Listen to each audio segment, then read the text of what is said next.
Hey YouTube, it's Nicholas Woolsey here today to talk to you about 5 tips to digital photography.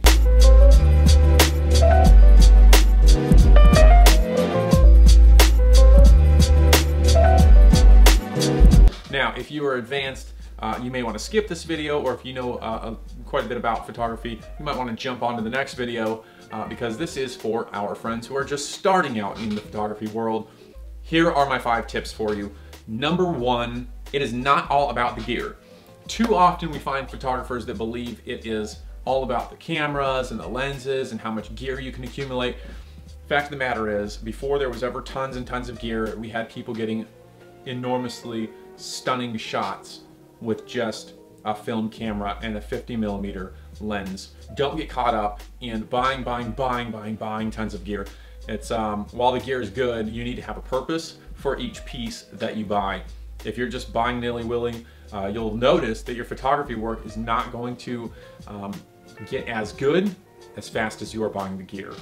This is kind of a vortex that people find themselves in, and you kind of want to avoid that. So it's not all about the gear. Number 2, it is all about light. So photography, if you're not aware, comes from 2 Latin words, photos, which means light, and graphi, which means to draw. So you are drawing with light. Light is very, very important. As a photographer who edits in this office space, I took very, very careful measures to make sure that my light was just the way I wanted it, that the shadows fell the way I wanted them. I painted the room in a light blue hue, like a grayish blue, because I know that the way the light reacts off these blue walls is going to cause my eye to naturally see a warmer photo when I edit. So I'm going to tweak these photos just slightly warmer because the blue hue that's coming in the room. So it's very, very much about light. In fact, it's all about light. Everything from your ISO, how much light is being allowed on your sensor, to your shutter speed, how fast your shutter's staying open to allow light, to your f-stop, how wide your lens is opening up to allow that light in. It's all about light. Just remember, light plays the most significant role when it comes to photography. Number 3, we just kind of touched on it in the number 2 point, but number 3 is to learn your f-stop or aperture and your shutter speed and your ISO, as these are the fundamental building blocks of a well-exposed photo. So I already went over just briefly how ISO is your sensors, your camera sensors, sensitivity to light, in the same way that film had its film speed, right? That was its sensitivity to light. That's what your ISO is. It's the sensitivity to light for your image sensor. Then you have your f-stop or aperture, and that is how wide the inside of your lens opens up. It would be smart to note here that while this does allow more light in, it also plays a role in how much depth of field you have. So a wider opening is going to cause a shallower depth of field and make the foreground and the background of your image blurry, out of focus. Bokeh is what this is called, and that plays a very important role in both lighting as well as your depth of field and giving it that sort of professional look, okay? And then you have your shutter speed, how fast or slow your shutter opens to capture an image. A very fast shutter speed, you know, 1/500th of a second, or 1/1000th or 1/8000th of a second, is extremely fast and perfect for capturing crisp, clear, in-air motion. You see this a lot of time on racetracks when someone's trying to capture someone racing in a car or in a foot race. And then very slow, dragged shutters. So anything slower than 1/60th is a pretty slow shutter, all the way up to several seconds long for that shutter speed. You see these in landscape portraits whenever there's flowing water and you want to capture the motion of the flow of water. So shutter speed. That is the number 3 point. Learn your ISO, your shutter speed, and your aperture, also known as your f-stop. My 4th point today is to get a prime lens. This is so very important. We already talked about how gear is not everything. However, there's one lens that every photographer should have, and that is a prime lens, whether it be a 35mm 1.8 or a 50mm 1.8 or 1.4 or an 85mm 1.4.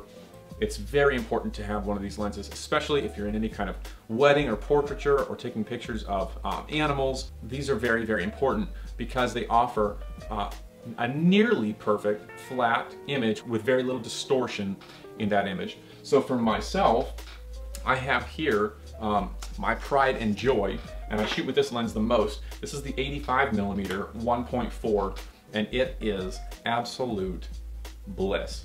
This lens, I would liken it to driving, you know, a Rolls Royce.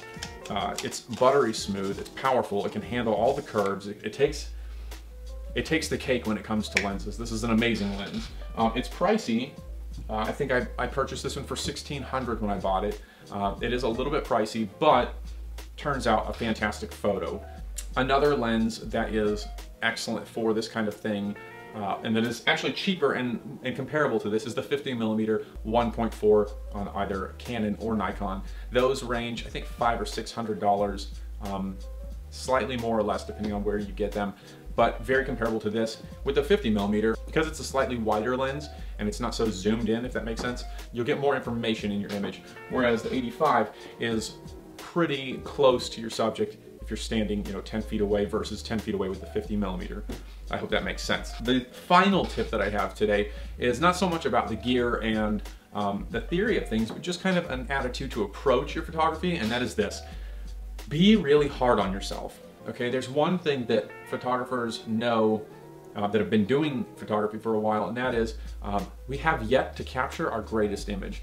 And as long as you keep that in your mind, you're going to push yourself harder, you're going to fight harder to get the great image that you want to get for your portfolio. Myself, whenever I was starting out, I thought I had captured some fantastic images, and because they were so great in my eyes starting out, I kind of slacked off on how hard I was pursuing this. Then one day I realized, you know, my photography is not great and these images are not the best, and I can always do better, so I always strive for that. I know I have not captured my greatest image yet. That day will come, maybe, but probably not. You have to keep pushing yourself. Be very hard on yourself.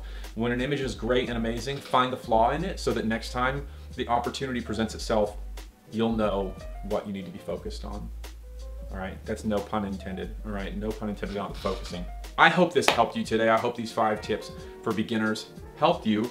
And if you like this video, if you want to see more of this, don't forget to hit the subscribe button below and maybe give it a thumbs up. If you have any questions, I would be more than happy to answer them if you leave a comment. I respond to every comment that is left for me, so if you have any questions, leave it in the comment below. Also, I have a free ebook that I finished writing a few weeks ago. It's called A Quick Start Guide to Digital Photography for Beginners. And so I will link that below in the description, or you can go to nicholaswoolsey.com/ebook and you can get that there. Totally free. All you gotta do is put in your email address, click submit, and you will get that ebook. I hope this helped you, and I look forward to seeing you in the next video. Thanks for watching.